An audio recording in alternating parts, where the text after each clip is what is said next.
ونستعينه ونستغفره ونعوذ بالله من شرور أنفسنا وسيئات أعمالنا. من يهده الله فلا مضل له ومن يضلل فلا هادي له. أشهد أن لا إله إلا الله وأشهد أن محمدا عبده ورسوله. يا أيها الذين آمنوا اتقوا الله حق تقاته ولا تموتن إلا وأنتم مسلمون.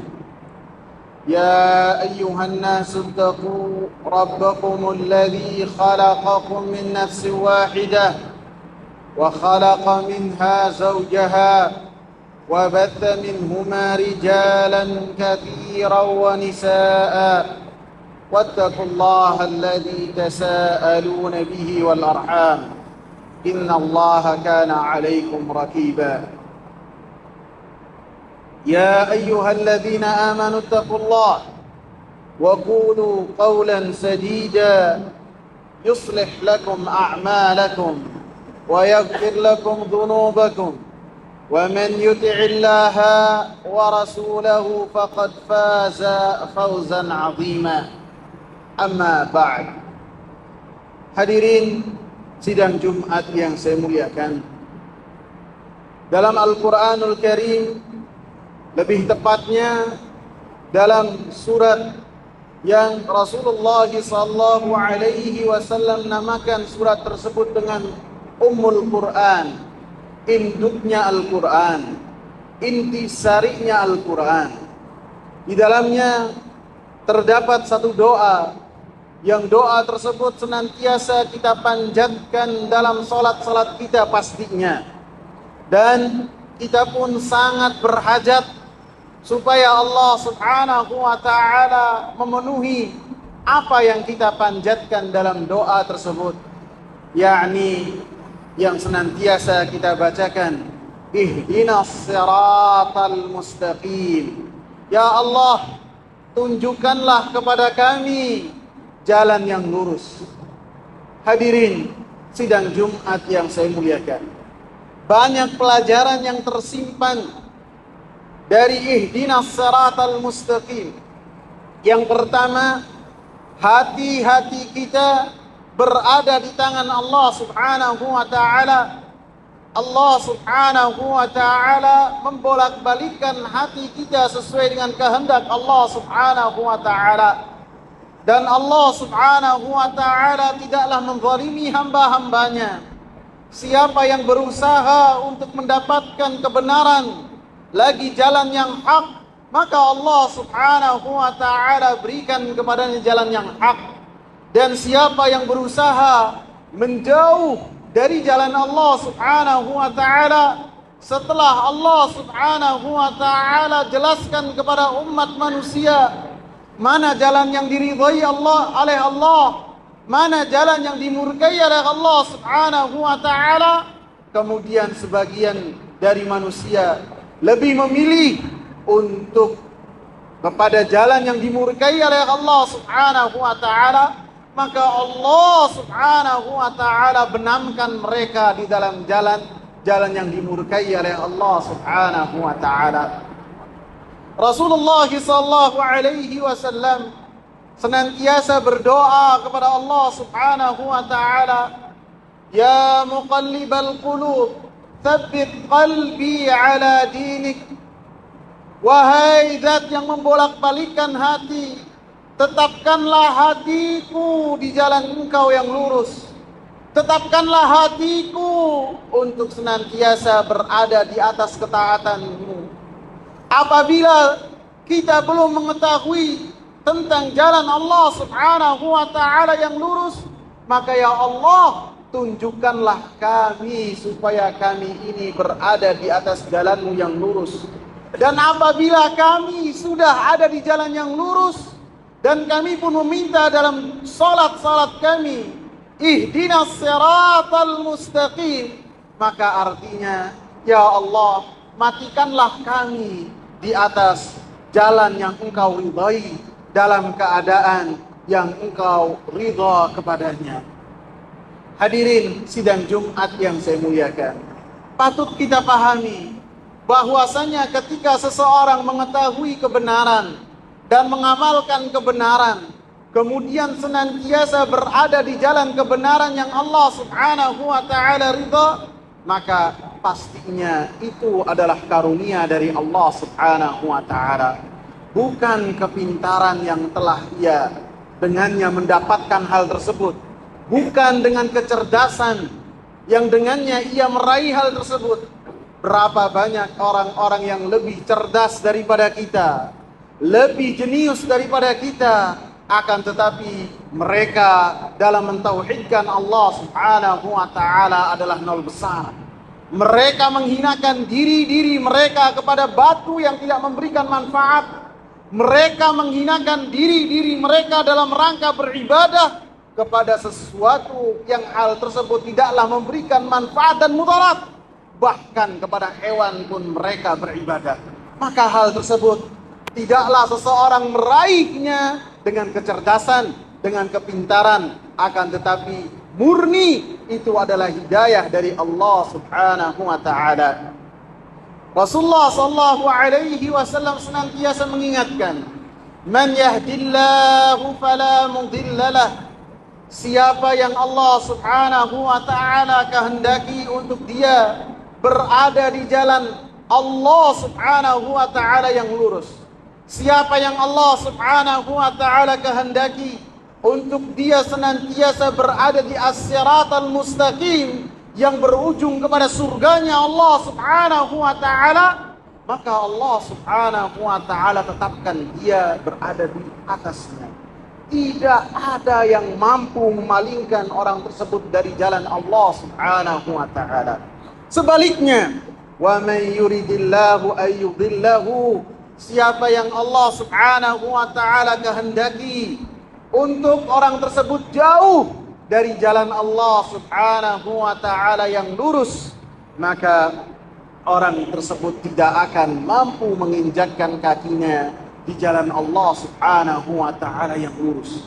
Walaupun orang tersebut adalah orang yang sangat cerdas, orang tersebut ahli dalam bahasa Arab, orang tersebut ahli dalam Al-Quran, akan tetapi apabila Allah Subhanahu wa taala tidak menghendaki orang tersebut berada di jalan Allah Subhanahu wa taala yang lurus, maka dia akan menjauh dari jalan Allah Subhanahu wa taala. Maka kita mendapatkan contoh dari suri tauladan kita, Nabi Muhammad sallallahu alaihi wasallam. Beliau banyak sekali bermunajat kepada Allah Subhanahu wa taala supaya senantiasa ditetapkan di atas hidayah dari Allah Subhanahu wa taala, supaya beliau dimatikan di atas husnul khatimah. Apabila Rasulullah sallallahu alaihi wasallam melakukan hal tersebut, padahal pintu untuk menuju siratal mustaqim adalah dari jalan beliau, maka kita yang berada di sini harus lebih basah lagi mengucapkan doa-doa yang telah dipanjatkan oleh Rasulullah sallallahu alaihi wasallam. Bagaimanapun keadaan kita, baik kita dalam keadaan yang saleh, maka tidak terpedaya dengan apa yang telah kita lakukan. Kita tidak tahu akhir hayat yang menunggu kita, seperti yang telah Rasulullah sallallahu alaihi wasallam ancamkan, wa innar rajula la ya'malu bi'amali ahli al-jannah hatta ma yakunu bainahu wa bainaha illa al-maut fayasbiqu alaihi al-kitab fay'amalu bi'amali ahli an-nar fayadkhuluha. Ada seseorang, kata Rasulullah sallallahu alaihi wasallam, yang dia senantiasa beramal dengan amal kebaikan, sehingga ketika antara dia dengan surga itu hanyalah kematian saja, ia beramal dengan amalnya penghuni api neraka. Bisa kesyirikan, bisa kemaksiatan yang sifatnya adalah dosa-dosa besar. Kemudian Allah Subhanahu wa ta'ala matikan orang tersebut di atasnya. Setelahnya dia masuk sebagai penghuni api neraka. Amalan dia yang banyak yang ia isi dengan kebaikan-kebaikan tidak bermanfaat apabila akhirnya ditutup dengan bermaksiat kepada Allah Subhanahu wa taala. Aqulu qawli hadza wa astaghfirullah li wa lakum wa lisairil muslimin min kulli dhanb. Alhamdulillah wassalatu wassalamu ala Rasulillah wa ala alihi wa sahbihi wa man ittaba'a bihudahu ila yaumil qiyamah. Hadirin sidang Jumat yang saya muliakan, Allah Subhanahu wa taala lanjutkan, ihdinas siratal mustaqim siratal ladzina an'amta 'alaihim ghairil maghdubi 'alaihim waladdallin. Jalan Allah Subhanahu wa taala yang lurus adalah jalan yang di dalamnya ada orang-orang yang telah mendapatkan karunia dari Engkau, bukan orang-orang yang mendapatkan murka dari Allah Subhanahu wa taala, bukan orang-orang yang mereka dikatakan oleh Allah Subhanahu wa taala sebagai orang-orang yang sesat. Orang-orang yang mereka mendapatkan karunia dari Allah Subhanahu wa taala, yaitu mereka adalah orang-orang yang mendapatkan ilmu, memiliki ilmu berupa wahyu dari Allah Subhanahu wa taala, baik itu Al-Qur'an dan sunnah Nabi sallallahu alaihi wasallam. Kemudian ilmu tersebut dia amalkan sesuai dengan apa yang telah dicontohkan oleh Rasulullah, apa yang telah diperintahkan oleh Allah. Ketika melaksanakan perintah-perintah Allah sesuai dengan kehendak Allah, bukan sesuai dengan selera dia ataupun kehendak masyarakat yang ada di hadapan dia, bukan. Akan tapi seperti apa yang dicontohkan oleh Rasulullah sallallahu alaihi wasallam dan dipahami oleh para sahabat ridwanullahi alaihim, maka merekalah orang-orang yang di dalam siratal mustaqim. Man yuti'illaha war rasula fa ulaika ma'al ladzina an'ama Allahu 'alaihim minan nabiyyin was-siddiqin wasyuhada'i was-salihin wa hasuna ulaika rafiqa. Allah katakan dalam surat An-Nisa yang menjelaskan tentang orang-orang yang mendapatkan karunia dari Allah, mereka adalah orang-orang yang taat kepada Allah Subhanahu wa taala, taat kepada Rasulullah sallallahu alaihi wasallam, maka mereka adalah orang-orang yang mendapatkan karunia dari Allah. Mereka akan bersama dengan para nabi, mereka akan bersama dengan siddiqin, mereka bersama dengan para syuhada, dan mereka akan bersama dengan orang-orang yang saleh, yang mana mereka adalah manusia sebelum kita. Kemudian ketika kita meminta ihdinas siratal mustaqim, maknanya kita pun meminta kepada Allah Subhanahu wa taala supaya diselamatkan dari jalan orang-orang al-maghdubi alaihim. Mereka adalah orang-orang yang memiliki ilmu, dan kemudian ilmu yang mereka miliki mereka sembunyikan, mereka tidak amalkan, dan mereka tidak sebarkan. Rasulullah sallallahu alaihi wasallam pernah berkata kepada Adi bin Hatim, ketika Adi bin Hatim datang kepada Rasulullah sallallahu alaihi wasallam di atas agama ahli kitab, maka Rasulullah sallallahu alaihi wasallam katakan kepada Adi bin Hatim, wahai Adi, al-maghdubu alaihim al-yahud. Yang namanya al-maghdubi alaihim, mereka adalah orang-orang Yahud. Sehingga patut kita pahami, ketika kita meminta kepada Allah ihdinas siratal mustaqim, artinya ya Allah, jauhkanlah kami dari jalan orang-orang Yahudi, yang mana mereka mengetahui tentang kebenaran, sehingga mereka tinggal di kota Madinah menunggu Nabi Muhammad sallallahu alaihi wasallam, yang mereka ketahui sifat-sifatnya seperti mereka mengetahui anak-anak mereka. Ketika datang bahwasanya Nabi yang mereka nanti adalah keturunan dari Nabi Ismail alaihi salam, bukan dari keturunan Nabi Ishak ataupun Nabi Yakub, maka mereka dengki, mereka hasad, mereka memerangi Nabi Muhammad sallallahu alaihi wasallam.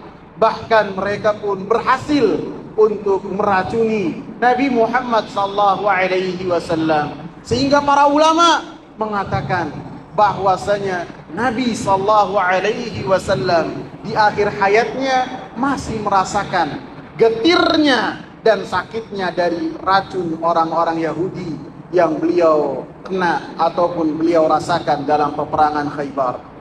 Orang-orang Yahudi yang mereka melakukan dosa-dosa yang dosa-dosanya diabadikan oleh Allah Subhanahu wa taala, membunuh para nabi, wa yaqtuluna an-nabiyyina bighairil haqq.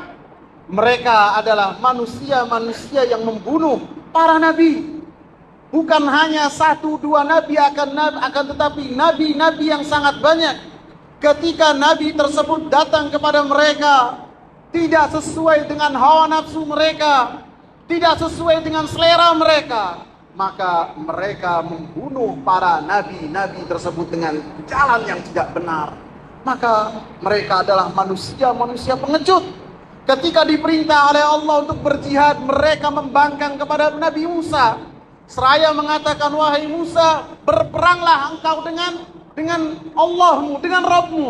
Adapun kami akan duduk saja di sini. Maka itulah orang-orang Yahudi yang sekarang mereka menunjukkan kebiadaban mereka di hadapan mata-mata kita, dan kita pun tidak mampu untuk melakukan sesuatu kecuali hanya merendahkan diri kita kepada Allah Subhanahu wa taala, supaya Allah Subhanahu wa taala yang maha mulia, yang maha kuat, menghancurkan kebiadaban dan kesombongan orang-orang Zionis yang mereka membantai orang-orang muslimin yang ada di negeri Gaza. Sehingga ketika kita berdoa ihdinas siratal mustaqim, kita meminta kepada Allah supaya kita jauh dari sifat-sifat mereka, supaya kita tidak menyerupai mereka, dan supaya kita tidak seperti mereka. Semoga bermanfaat. Allahumma inna nas'alukal huda wat tuqa wal ghina wal afaf. Allahumma a'inna ala dzikrika wa syukrika wa husni ibadatik. Allahumma rabbana atina fid dunya hasanah wa fil akhirati hasanah wa qina adzaban nar. Aqimus shalah.